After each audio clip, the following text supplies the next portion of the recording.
कोई कहेगा 3 बीघे मेरी है, कोई कहेगा 5 बीसे मेरी है, उसमें का 1 बीसा कोई मस्जिद को नहीं देगा, कोई मदरसे को नहीं देगा, बल्कि बाप की जमीन पे भाई भाई का कत्ल करेंगे, एक दूसरे को कचहरियों में खींचेंगे, एक दूसरे को जलील कर देंगे। ये दुनिया बड़ी बेवफा है जो तेरी उंगली पकड़ के चलते गए, सांस बंद होने की देर है, अपनी चारपाई की बजाय तुझे मस्जिद से लाई गई चारपाई में लटाया जाएगा। हजारों के कंबल तेरे खरीदे हुए हैं, लेकिन तुझे सिर्फ ला इलाहा इल्लल्लाह की चादर दी जाएगी जिसमें हजारों लोग कब्रिस्तान गए हैं। तेरी अपनी बीवी तुझे नया बिस्तर देने तैयार नहीं होगी, जिस बिस्तर पे तुझे मौत आएगी वो भी उठा के किसी गरीब को दे दिया जाएगा।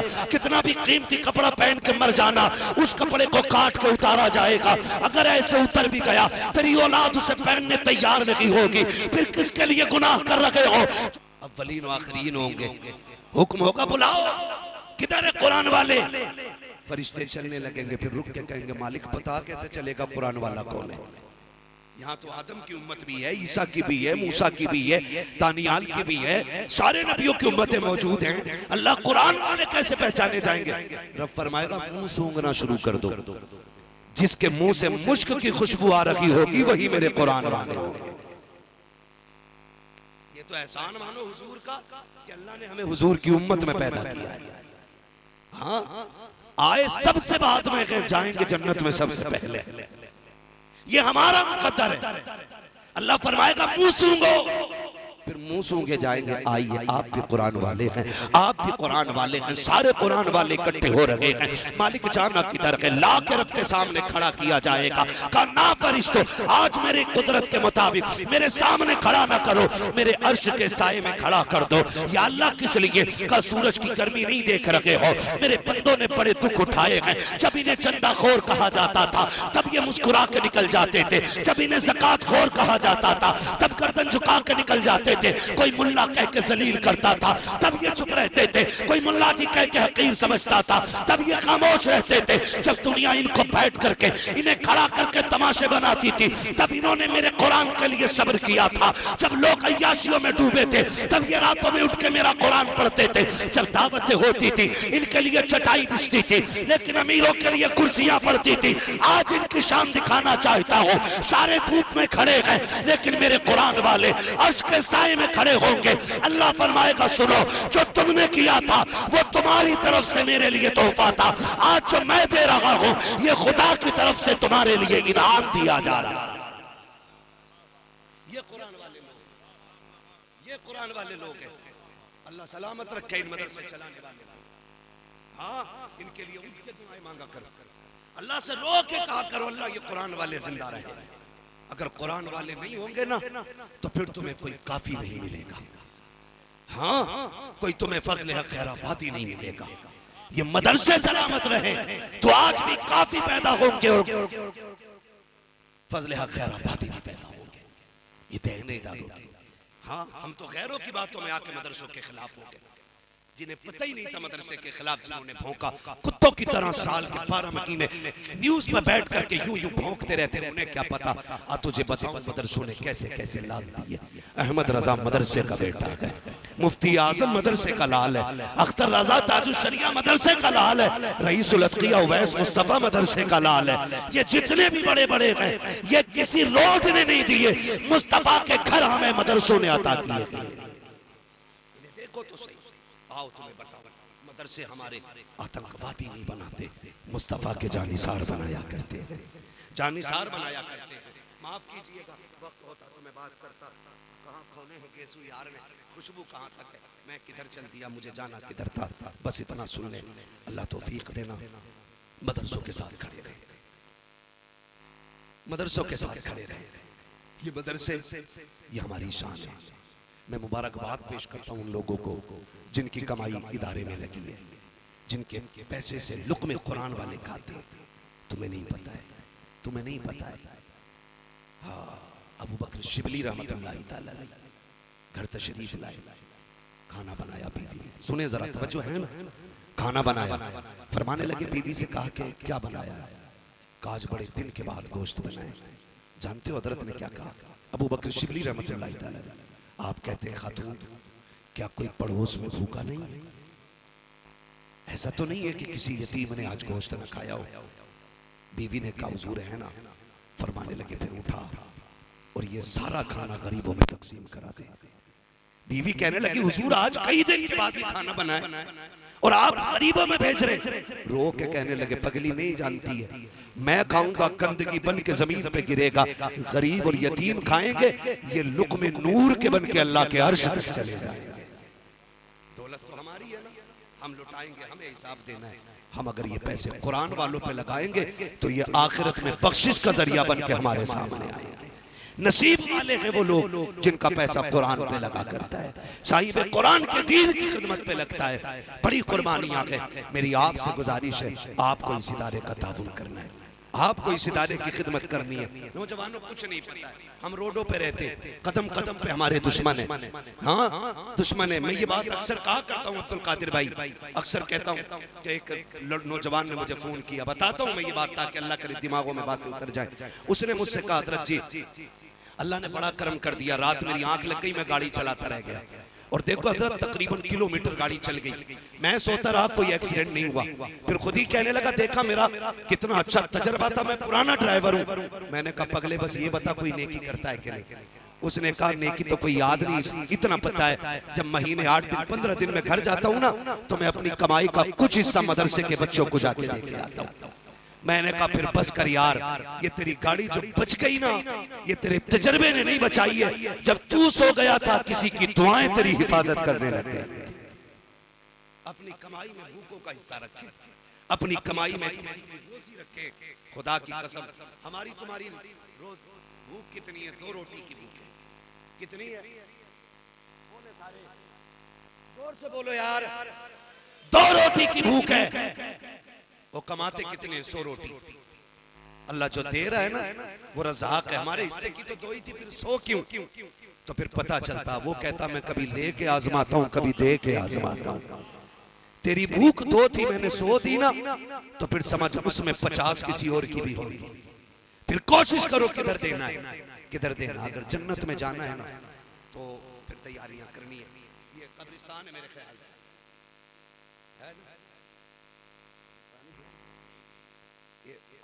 अगर मैं भी एक बंदे को भेजूं कि जाओ देख के आओ यहाँ कितनी कब्रों पे फूल पड़े तो शायद एक कब्र पे भी फूल ना मिले। अगर ये देखने पूछूं कि जाओ देखो जाके कोई कब्र ऐसी भी है जो बैठी ना हो तो कई सारी कब्रें बैठी हुई मिलेंगी। इस कब्रिस्तान को देखो, मैं कहता हूं गारंटी है। आज अगर हमें अपने बाप दादा की कब्र पे मिट्टी डाल के उसे सलामत रखने का वक्त नहीं है तो आने वाली कल की नस्लों के पास इतना टाइम होगा जो हमें बख्शवाने के लिए यहाँ डेरे डाल के बैठ जाएं? बोलो होगा इतना वक्त? नहीं होगा। जब मैं दादा की कब्र पर नहीं जा पाता तो मेरी औलाद को क्या मैं गारंटी देता हूं कि उसे इतना वक्त होगा जो मेरी कब्र पे आए? नहीं ना, कोई गारंटी नहीं है। तो फिर भाई अपनी कब्र का इतना इंतजाम कर जाओ कि दफन होने के बाद कभी भी ना आए ना कोई, तब भी जन्नत की खिड़कियां खुली रहनी चाहिए। करेंगे इंशाअल्लाह। ऐसे ही तैयारी कर जाओ, कोई ना भी आए खिड़की खुली रखे। आप कहोगे कैसे? तो सुनो, ये जो कुरान पढ़ने वाले लोग हैं हमारी औलाद हमारी जायदाद को माले गनीमत समझ के झगड़ा करेगी। कोई कहेगा 3 बीघे मेरी है, कोई कहेगा 5 बीसे मेरी है, उसमें का 1 बीसा कोई मस्जिद को नहीं देगा, कोई मदरसे को नहीं देगा, बल्कि बाप की जमीन पे भाई भाई का कत्ल करेंगे, एक दूसरे को कचहरियों में खींचेंगे, एक दूसरे को जलील कर देंगे। ये दुनिया बड़ी बेवफा है जो तेरी उंगली पकड़ के चलते हैं, सांस बंद होने की देर है, अपनी चारपाई की बजाय तुझे मस्जिद से लाई गई चारपाई में लटाया जाएगा। हजारों के कंबल तेरे खरीदे हुए हैं लेकिन तुझे सिर्फ ला इलाहा इल्लल्लाह की चादर दी जाएगी जिसमें हजारों लोग कब्रिस्तान गए हैं। तेरी अपनी बीवी तुझे नया बिस्तर देने तैयार नहीं होगी। जिस बिस्तर पे तुझे मौत आएगी वो भी उठा के किसी गरीब को दे दिया जाएगा। कितना भी कीमती कपड़ा पहन के मर जाना, उस कपड़े को काट के उतारा जाएगा। अगर ऐसे उतर भी गया तेरी औलाद उसे पहनने तैयार नहीं होगी। फिर किसके लिए गुनाह कर रहे हो जो तुम्हारे जिंदगी में है लेकिन मरने के बाद नहीं होंगे। ओ मेरे अजीज, ऐसी तैयारियां कर लो कि इनका दिया हुआ कफन बचे ना बचे, रहमत की दी हुई चादरें हमारी कब्रों पे तनी रहनी चाहिए। करेंगे इंशाअल्लाह। मैं बता दूं करना क्या है। अगर कहें तो बता दो।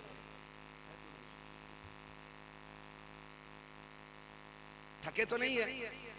मुझे पता है 9 बजे से बेहतरीन तो खाया नहीं होगा ना, मगर खैर कोई मसला नहीं है ना।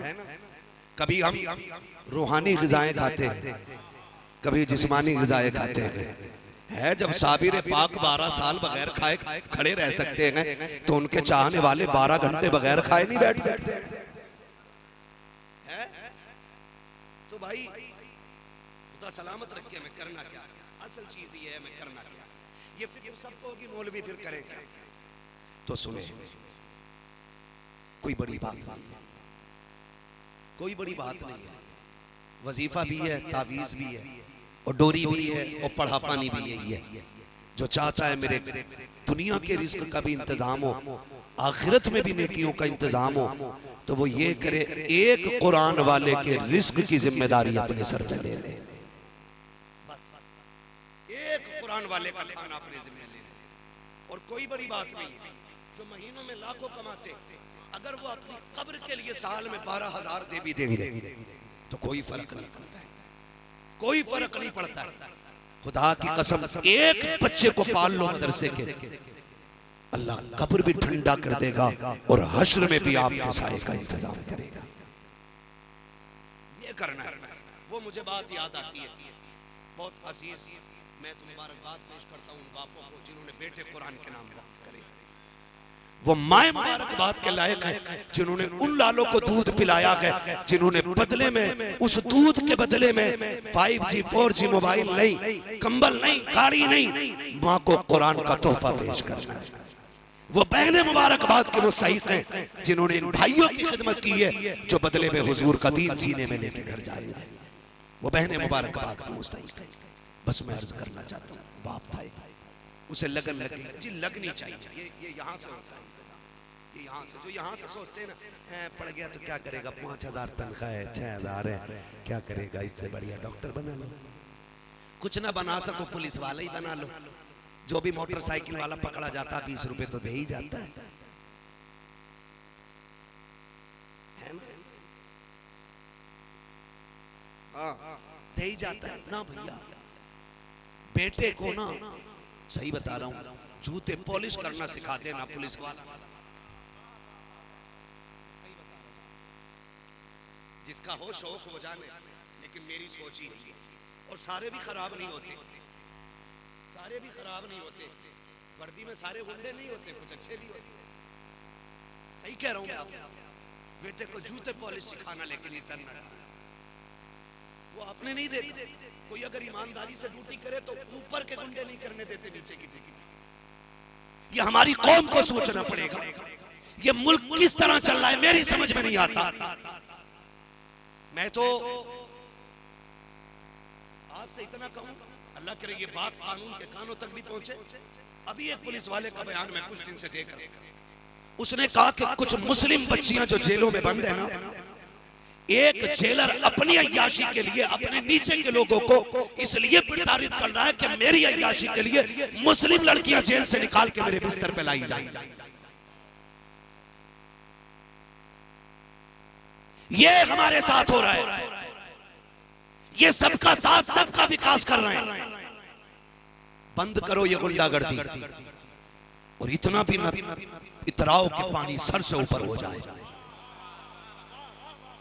हम कमजोर हैं, बेगैरत नहीं है। हम मर सकते हैं, बेटियों की इज्जतें लुटने नहीं देंगे। मैं इसलिए कह रहा हूं, दुआ करना अल्लाह बेटे को पुलिस वाला ना बनाए। वो रो के कह रहा है या तो इन्हें मुस्लिम बच्चियां लाके दूं अय्याशी के लिए जेल से, और या फिर मैं अपनी ड्यूटी। वो कह रहा है मैं खुदकुशी करने जा रहा हूं। ये हाल है हमारे। इसलिए मैंने कहा बेटे को जूते साफ करने वाला बना देना, पुलिस वाला ना बना। दुआएं मांगो, अल्लाह हमारी बेटियां जेल का मुंह ना देखे, हमारी बेटियां जेल तक ना जाएं। ये जा भी हमारे कसूर की वजह से रही। आपसे भी मेरी गुजारिश है, कोई कितना भी आपको बहकाए, आपको रोड पे नहीं उतरना। हम संविधान वाले लोग हैं, हम कानून वाले लोग हैं। हम वो काम करेंगे जिस काम से ना मुल्क की तौहीन होगी ना हमारे दीन की तौहीन होगी। वादा करते हैं इंशाअल्लाह, वादा करते हैं इंशाअल्लाह। कानून भी कोई चीज है, सारे ही खराब लोग नहीं है, अच्छे लोग भी। उम्मीद करते हैं इस जेलर पे कार्रवाई होगी और हमारी बच्चियां जो जेल में है अल्लाह उनकी हिफाजत फरमाए। आमीन कह दो यार, और जोर से कह दो आमीन। हाँ, अल्लाह उनकी हिफाजत फरमाए। तो मैं अर्ज कर रहा था, ये लगन होती है, लगन कुछ बेटों को लग जाती है, कुछ बापों को लग जाती है। बेटे को लगी ना तो बेटा दुनिया जानती है मखदूम माहिमी होता है। हाँ, जिसे खुद की लगन लगी बेटा मखदूम माहिमी होता है, और जिस बाप को लगन लगती है ना वो बेटा नकी अली खान होता है। सारे लोग, मैं अर्ज कर रहा हूँ आपसे, तो एक बाप को लगन लग गई बेटे को हाफिज कुरान बनाना। सुन लिया था कि कयामत के दिन ना, कयामत के दिन जन्नत सज गई होगी, सारे अपने अपने मकामात पे होंगे, तो बहुत ऊपर के दर्जे में कुरान के हाफिज के माँ बाप होंगे।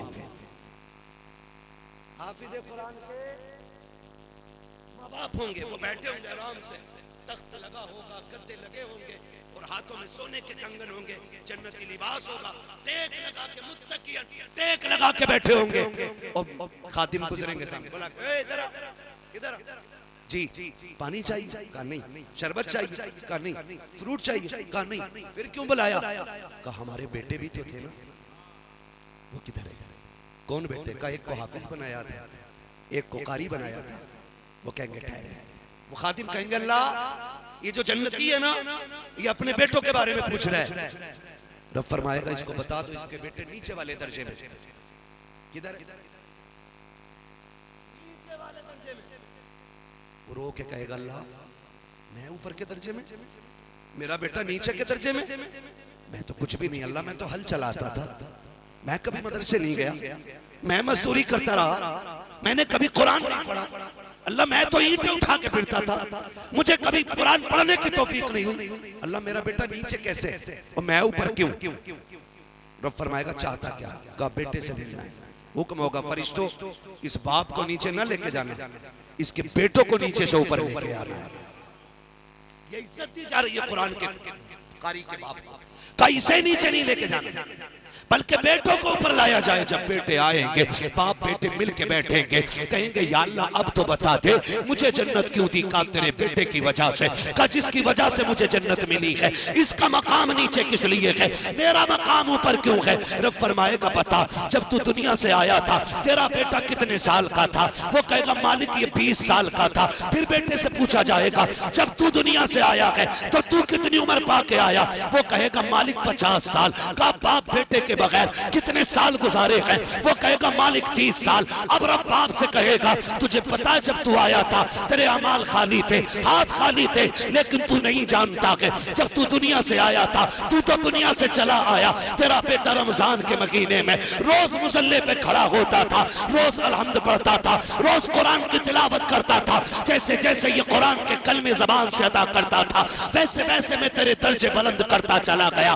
30 साल हो गए तेरे बेटे ने किसी महफिल में जाके अल्लाह का नाम लिया, रुतबे तेरे बुलंद किए गए। तेरे बेटे ने मिंबर पे बैठ के नबी का नाम लिया, रुतबे तेरे बुलंद होते रहे। तेरे बेटे ने मकतब में बैठ करके बिस्मिल्लाह पढ़ाई, रुतबे तेरे बुलंद होते रहे। बता मैं तुझे नीचे क्यों रखता जब तेरी बुलंदी तेरे बेटे की तिलावत की 30 साल की मेहनत है। सोल हम जमाने को बताना चाहते हैं जो कुरान वाले होते हैं उनकी भी शान अलग होती है, जो इनके बाप होते हैं उनके भी रुतबे अलग हुआ करते।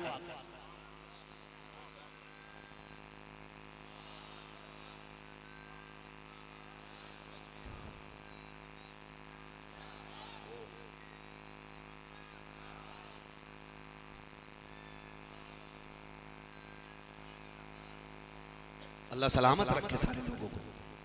एक बेटा कुरान का कारी जरूर बनाना। दुनिया बड़ी बेवफा, आखिरी तख्ता लगने की देर होगी ना सारे ही भाग लेते। बिरयानी देखो, चावल देखो, प्लेटें पूरी हैं कि नहीं। तू चल बड़े, तू घर का बड़ा है, तुझे मेहमान संभालने।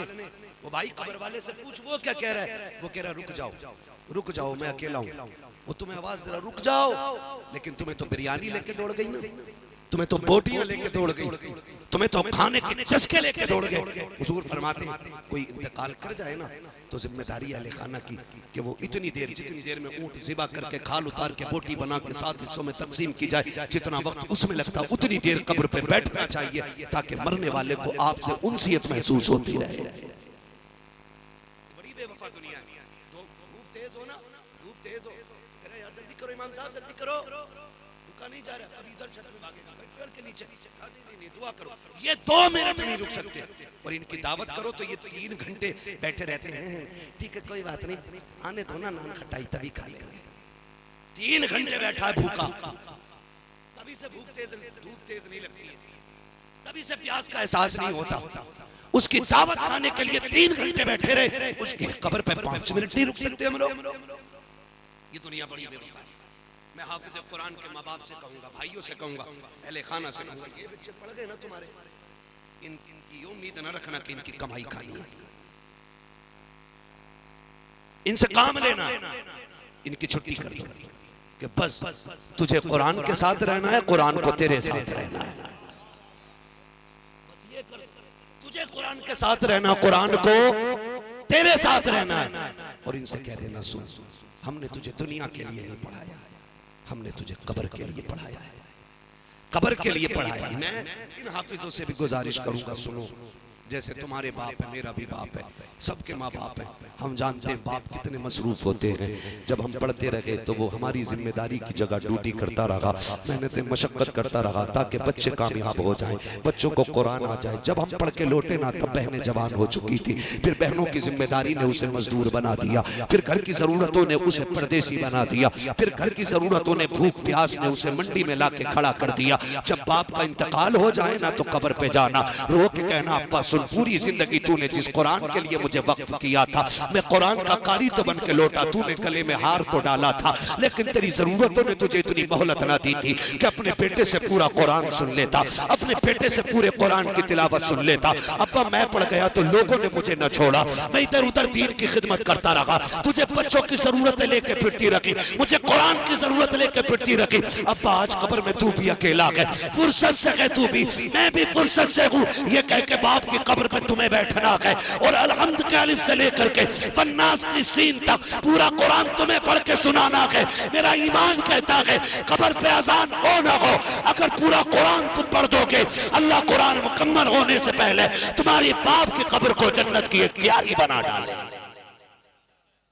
ये तुम्हारी ड्यूटी है, ये हाफिजों की ड्यूटी है कि बाप के इंतकाल के बाद उन्हें बाप की कब्र पे पूरा कुरान पढ़ना है।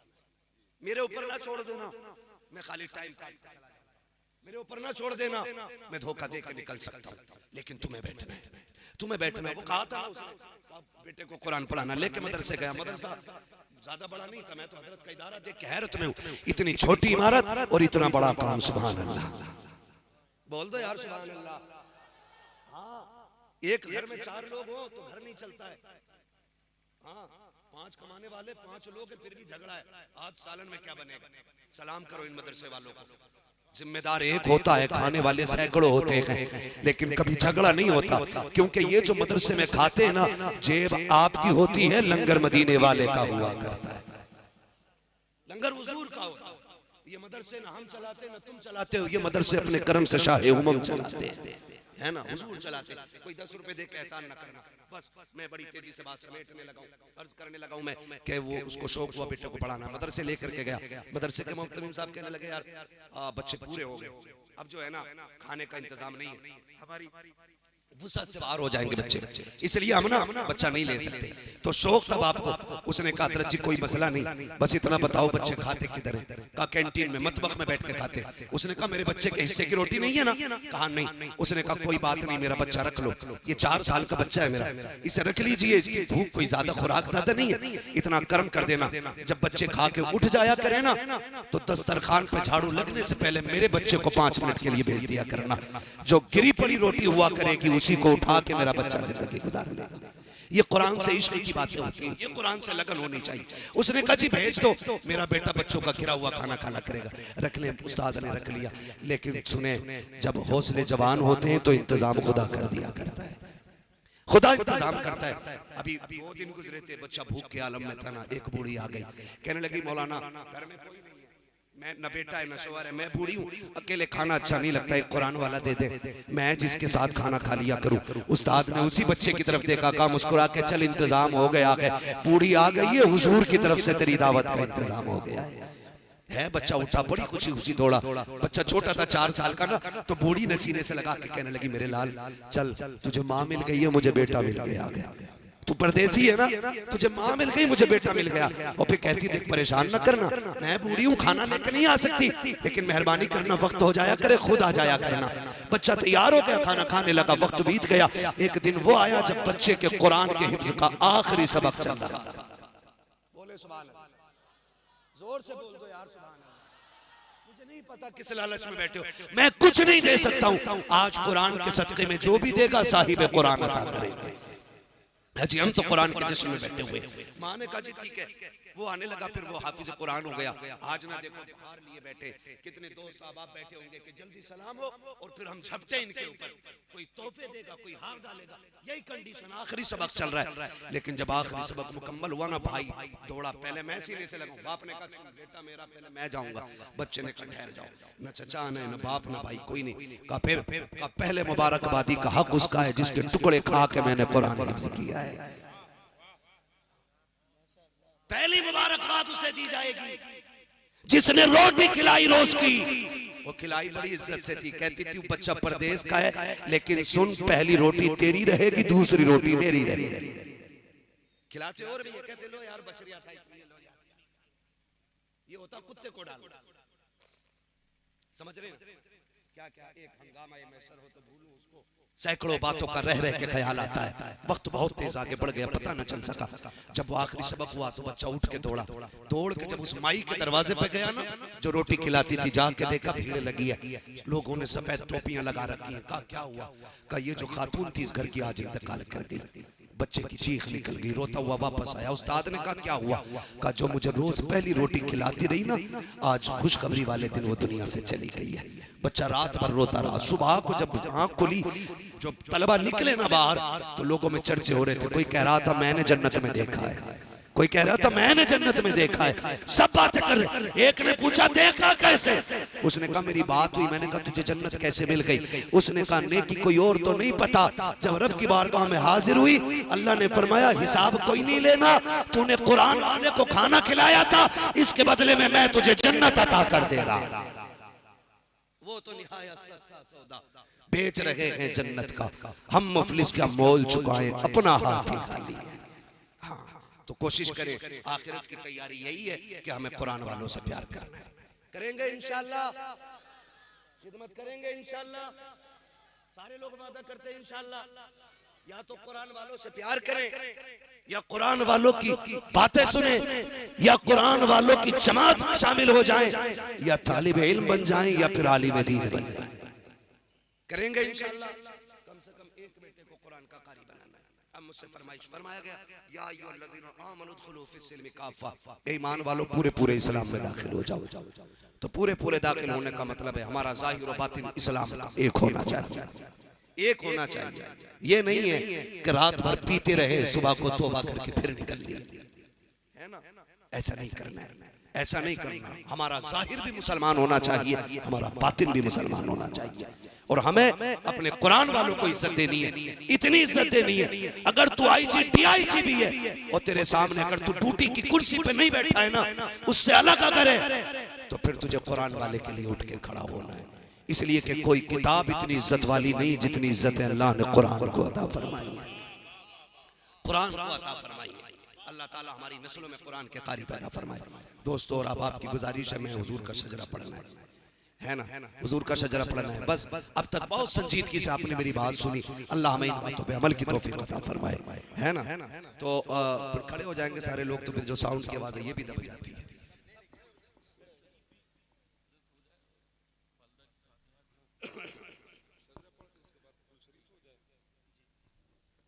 तो बड़ा मसला हो जाता है,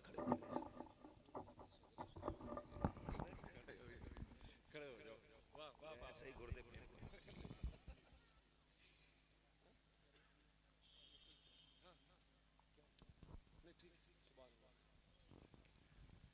ऑपरेटर साहब जरा अपनी आवाज साउंड का ख्याल रखिएगा, मैं अपने मजमे का ख्याल रखने लगा हूं।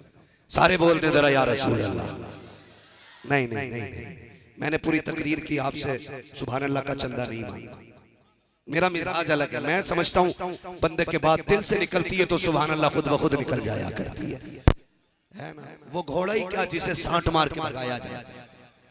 घोड़े वो मजबूत होते हैं जो चने खा के पलते बढ़ते है, धक्का दे के आगे नहीं बढ़ना। मोहब्बत से जरा कह दे सुभान अल्लाह। ये सुनो, ये मेरा हाथ, क्या है हाथ, ठीक है ना। अगर ऐसा हो तो मुबारकबाद है, और ऐसा हो तो थप्पड़ है, ठीक है ना। और ऐसा हो तो ये इसकी हैयत बदलती रहती है, नाम बदलते रहते हैं। इसी तरह बोलो तो जिंदा हो, चुप रहो तो मुर्दा हो। तुम्ही फैसला करना है, जिंदा खड़े कि मुर्दा खड़े। बोले जरा और फिर बोले सुभान अल्लाह और जोर से। मेरा हाथ का इशारा हो ना ऐसे करके तो समझ जाना मौलवी दाद नहीं, मौलवी सांस लेना चाह रहा है। और सांस कैसे लेगा? तुम्हारे फेफड़ों से नहीं, अपनों से लेगा। लेकिन मसला यह है कि आपको जब हाथ उठे तो सुभान अल्लाह कह देगा। जब आप सुभान अल्लाह कहेंगे उसी बीच में मैं सांस ले लूंगा। अल्लाह राजी होगा, आपको नेकी मिलेगी, आपके साथ फिर मुझे भी मिल सकती है, क्योंकि वो करीम है। हम तो माइल बकरम है, कोई साइल ही नहीं, राह दिखलाए किसे राह रबे मंजिल ही नहीं, ठीक है ना। बोले जरा सुभान अल्लाह। इतनी जोर से कह दो कि मेरी थकन उतर जाए। यकीन करें, मैंने रात तकरीर की, फिर गाड़ी चलाई, फिर तकरीर कर रहा हूँ, फिर गाड़ी चलानी है, फिर तकरीर करनी है, फिर गाड़ी चलानी है। यही काम रह गया भाग दौड़ का जिंदगी में। तो मेरी थकन मुर्ग मुसल्लम और बकरों से नहीं उतरेगी, मेरी थकन जो उतरेगी तुम्हारी सुभान अल्लाह से उतर जाएगी, है ना। इतनी जोर से सुभान अल्लाह कहो कि रात वाले जलसे के लिए भी काफी हो जाए। हाँ, ताकि रात वाले जलसे में अलग से किसी से सुभान अल्लाह उधार न लेनी पड़े, है ना। सारे नौजवान बैठे, सारे हुजूर के करम से आए। मैं जानता हूँ यहाँ कोई मेरे लिए नहीं आया है, इनके लिए नहीं आया, बस एक नजरिया अकीदा है। महबूब की महफिल को महबूब सजाते हैं, आते हैं वही जिनको सरकार बुलाते हैं। कुल शरीफ भी होना है, इसाले सवाब की महफिल भी है ये। फिर जोर से बोल दो सुभान अल्लाह। आदम के बेटे शीश। नमाज जनाजा की नियत नहीं कर रहा हूँ कि तकबीरें पूरी करके हटूंगा। चुप गए तो मैं सजरा छोड़ दूंगा। हाँ, साथ में ताकि मैं चल सकूं, ठीक है ना। बोले सुभान अल्लाह। आदम के बेटे शीश, शीश के बेटे यानस, यानस के बेटे कैनान, कैनान के बेटे मेलाइल, मेलाइल के बेटे ब्यारत, ब्यारत के बेटे इदरीस, इदरीस के बेटे मुतवशिक, मुतवशिक के बेटे लबकने के नाम, लबकने के नाम के बेटे नूह, नूह के बेटे साम, साम के बेटे जुलाद, जुलाद के बेटे शालिक, शालिक के बेटे आबिर, आबिर के बेटे दाता, दाता के बेटे रावा, रावा के बेटे सारू, सारू के बेटे नाखुर, नाखुर के बेटे तारिक, तारिक के बेटे इब्राहिम खलीलुल्लाह, इब्राहिम खलीलुल्लाह के बेटे इस्माइल सबीगुल्लाह, इस्माइल सबीगुल्लाह के बेटे केदार, केदार के बेटे अवाम, अवाम के बेटे अमल, अमल के बेटे साबित, साबित के बेटे सलमान, सलमान के बेटे रईसा, रईसा के बेटे इलियासा, इलियासा के बेटे औद, औद के बेटे हफ्फा, हफ्फा के बेटे अदनान, अदनान के बेटे मोहित, मोहित के बेटे नदान, नदान के बेटे मुदिर, मुदिर के बेटे इलियास, इलियास के बेटे मुद्रिका, मुद्रिका के बेटे खदीमा, खदीमा के बेटे किनाना, किनाना के बेटे